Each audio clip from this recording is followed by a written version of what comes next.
بسم اللہ الرحمن الرحیم۔ السلام علیکم معزز طلبہ کرام، آپ سب کیسے ہیں؟ آج ہم نور الانوار کے سبق نمبر 112 کو پڑھیں گے۔ آج کے سبق کا عنوان ہے امتداد فی الواقع کی مثالیں۔ آج کے ہمارے سبق کی عبارت فَإِنْ امتد فی الواقع یؤدیہ فیہ سے شروع ہوتی ہے۔ آئیے سب سے پہلے عبارت پڑھتے ہیں، اس کا ترجمہ کرنے کے بعد پھر اس کی باقاعدہ وضاحت کی طرف بڑھتے ہیں۔ تو آئیے عبارت سب سے پہلے دیکھتے ہیں۔ مصنف علیہ رحمہ لکھتے ہیں فَإِنْ امتد فی الواقع یؤدیہ فیہ وَإِلَّا یقضیہا، اور اگر وقت واقع میں ممتد ہو گیا تو مکلف اس میں نماز ادا کرے ورنہ اس کی قضا کرے گا۔ وَهَذَا الْوَقْفُ أَمْرٌ مُمْكِنٌ خَارِقٌ لِلْعَادَةِ كَمَا كَانَ لِسُلَيْمَانَ عَلَيْهِ السَّلَامُ حَيْثُ عُرِضَتْ عَلَيْهِ بِالْعَشِيِّ أَصْوَافِنَاتُ الْجِيَادُ فَكَادَتِ الشَّمْسُ تَغْرُبُ فَضَرَبَ سُوقَهَا وَأَعْنَاقَهَا فَرَدَّ اللَّهُ الشَّمْسَ حَتَّى صلى العصر وسخر له الريح مكان الخيل وهذا بنص القرآن۔ تو اب یہ آفتاب کا موقوف ہونا ایک امر ممکن اور خارق کی عادت ہے، جیسا کہ حضرت سلیمان علیہ السلام کے لیے یہ واقعہ اس وقت پیش آیا تھا جب آپ کے سامنے شام کے وقت نہایت عمدہ تیز رفتار گھوڑے پیش کیے گئے اور آفتاب ڈوبنے لگا، پھر آپ ان کی پنڈلیاں اور گردنیں مارنے لگے تو اللہ نے آفتاب کو لوٹا دیا یہاں تک کہ آپ نے عصر کی نماز ادا کی اور اللہ تعالی نے گھوڑوں کی جگہ ہوا کو آپ کے تابع کر دیا، اور یہ واقعہ نص قرآنی سے ثابت ہے۔ وقد كان ليوشع عليه السلام حتى فتح القدس قبل دخول ليلة السبت، وقد كان لنبينا عليه السلام حين فاتت صلاة العصر من علي رضي الله عنه كما ذکر فی کتاب السیر۔ اور اسی طرح کا ایک واقعہ حضرت یوشع بن نون علیہ السلام کے لیے بھی پیش آیا تھا،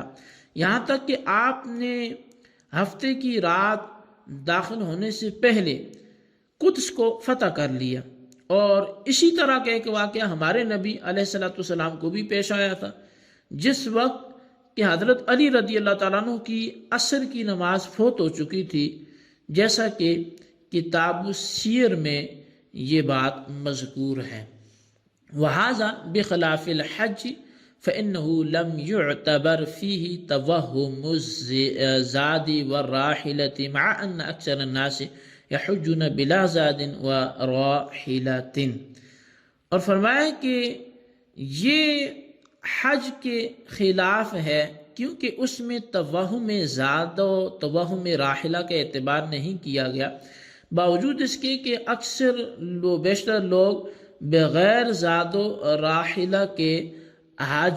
وہ کرتے ہیں، لأن فی اعتبار ذلك حرجا عظیما ولو اعتبر ذلك لا تظهر ثمرته في وجوب القضاء لأن الحج لا يقضى وإنما تظهر في حق الاسم والإسقاء وذلك غیر معقول۔ اور فرمایا کہ اس لیے کہ اس کا اعتبار کرنے میں وہ حرج عظیم لازم آئے گا، اور اگر اس کا اعتبار کر لیا جائے تو اس کا ثمرہ قضا واجب ہونے میں ظاہر نہ ہوگا، اس لیے کہ حج کی قضا ہی نہیں کی جاتی، البتہ گناہ اور وصیت کرنے میں ظاہر ہوگا، اور یہ غیر معقول ہے۔ جی طلبہ کرام، در حقیقت تو ہماری سابقہ تفریح چل رہی ہے، لیکن کچھ امثلہ خرق عادت کے حوالے سے یہاں سے بیان کی جا رہی ہیں۔ تو ملا جیون نے اس احتمال کے امکان کو ثابت کرتے ہوئے فرمایا کہ آفتاب کا اپنی گردش چھوڑ کر رک جانا ایک امر ممکن ہے اور خلاف عادت امور میں سے ہے، تو گزشتہ زمانوں میں اس طرح کے واقعات پیش آتے رہے۔ چنانچہ شارح الرحمٰن نے قرآن پاک کے حوالے سے سیدنا سلیمان علیہ السلام کا واقعہ ذکر کیا ہے۔ قرآن پاک میں یہ واقعہ یوں مذکور ہے کہ جس کے حوالے سے اللہ تبارک و تعالیٰ نے ارشاد فرمایا کہ ہم نے داود کو سلیمان بہت خوب بندہ دیا، جو اور وہ ہے رجوع والا۔ جب پیش کیے گئے اس کے سامنے شام کو گھوڑے بہت خاصے، تو بولا میں نے دوست رکھا مال کی محبت کو اپنے رب کی یاد سے، یہاں تک کہ سورج چھپ گیا اوٹ میں۔ پھر لاؤ ان کو میرے پاس، پھر لگا جھاڑنے ان کی پنڈلیاں اور گردنیں۔ اب یہ اس کی تفسیر میں جو علماء نے فرمایا ہے وہ یہ کہ حضرت سلیمان علیہ السلام کو گھوڑوں کے معائنہ میں مشغول ہو کر اس وقت کی نماز یا وظیفہ سے ذہول ہو گیا۔ فرمایا کہ دیکھو مال کی محبت نے مجھ کو اللہ کی یاد سے غافل کر دیا، حتیٰ کہ غروب آفتاب تک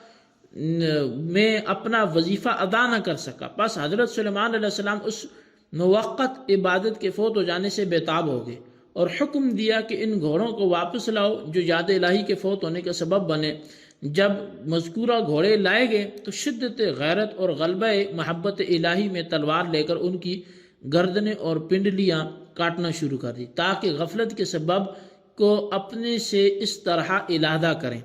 اور وہ فی الجملہ اس غفلت کا کفارہ ہو جائے۔ پھر اللہ تعالیٰ نے حضرت سلیمان علیہ السلام کی دعا سے آفتاب کو لوٹا دیا، یہاں تک کہ عصر کی جو نماز فوت ہو رہی تھی اس کو وقت پر پڑھ لیا، اور اللہ تعالیٰ نے گھوڑوں کی جگہ آپ کے لیے ہوا کو مسخر فرما دیا۔ اب یہاں ملاحظہ فرمائیے کہ اللہ تعالیٰ جو قادر مطلق ہے اس نے آفتاب کو لوٹا کر اس قدر دراز کر دیا کہ حضرت سلیمان علیہ السلام نے عصر کی نماز ادا کر لی۔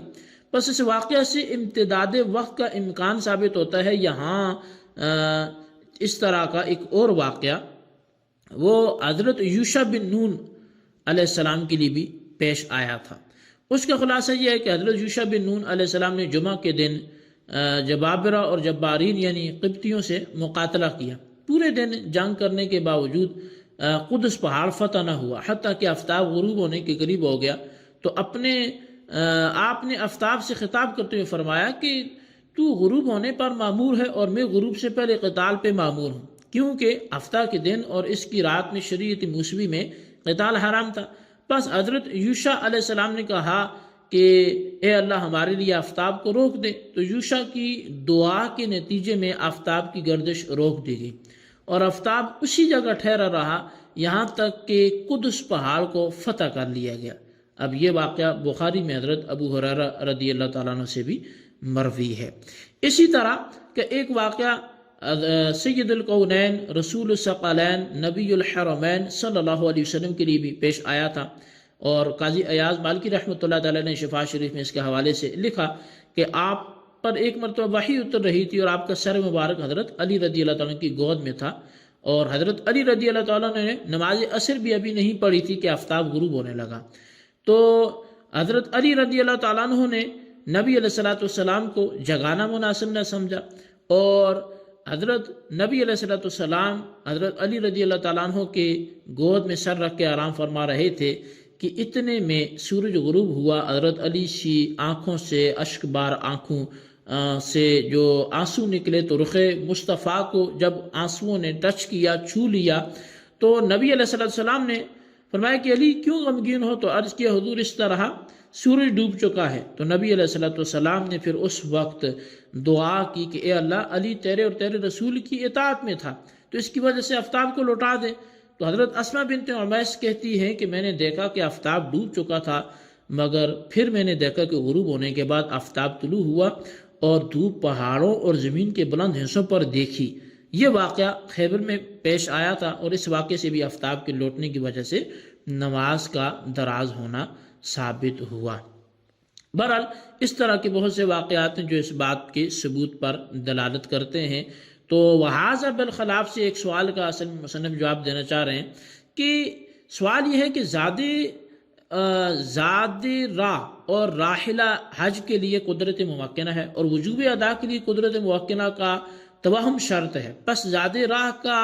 توہم کی بنیاد پہ حج فرض ہو جانا چاہیے، جیسا کہ توہم قدرت کی وجہ سے نماز واجب ہو جاتی ہے، باوجود اس کے کہ بغیر زاد راحلہ کے بہت سے لوگ حج کرتے ہیں، اور وقت کے آخری جز میں امتداد وقت کی صورت میں نماز ادا کرنا بہت نادر ہے، یعنی وقت کا دراز ہونا انتہائی نادر ہے، مگر اس کے باوجود وقت کے آخری جز میں اگر کوئی شخص نماز کا اہل ہو گیا تو محض توہم قدرت کی وجہ سے نماز واجب ہو جاتی ہے۔ لہٰذا بغیر زاد راہ کے، بغیر راحلہ کے بہت سے لوگ حج کرتے ہیں، تو توہم زاد راہ اور توہم راحلہ کی وجہ سے بدرجہ اولا حج فرض ہونا چاہیے تھا، لیکن آپ کی طرف سے، احناف کی طرف سے یہ فرض نہیں ہوتا۔ اس کی وجہ کیا ہے؟ تو اس کو جواب یہ دیا کہ حج واجب ہونے کے لیے توہم زاد اور توہم راحلہ کے اعتبار کرنے میں بہت بڑا حرج ہے، تو یعنی محض توہم زاد اور توہم راحلہ کی بنیاد پر حج واجب کر دیا جاتا تو لوگ بہت بڑے حرج میں مبتلا ہو جاتے، اس لیے توہم زاد توہم راحلہ کے اعتبار نہیں کیا گیا، بلکہ حقیقت زاد اور حقیقت راحلہ کے اعتبار کیا گیا۔ اور اس میں پھر یہ بھی ہے کہ اس کا اعتبار کیسے کیا جا سکتا ہے، اس لیے کہ اس کا ثمرہ میں دیکھیں تو وہ قضا میں ظاہر نہیں ہوگا، اس لیے کہ حج کی جو قضا ہے وہ کی ہی نہیں جاتی، تو جبکہ گناہ اور معصیت کرنے میں یہ ثمرہ ظاہر ہوگا، اور چونکہ وہ غیر معقول ہے اس لیے یہاں حج کے معاملے میں وہ توہم قدرت والی بات نہیں ہوگی۔ یہ ہمارا آج کا سبق تھا جی۔ آج کے سبق کو اچھی طرح دہرائیں، بالخصوص ان سوالات کے جوابات دیں۔ سوال نمبر 1 یہ ہے کہ وَهَذَا بخلاف سے مصنف کیا سوال وارد کر کے کون سا جواب دینا چاہ رہے ہیں، وضاحت کریں۔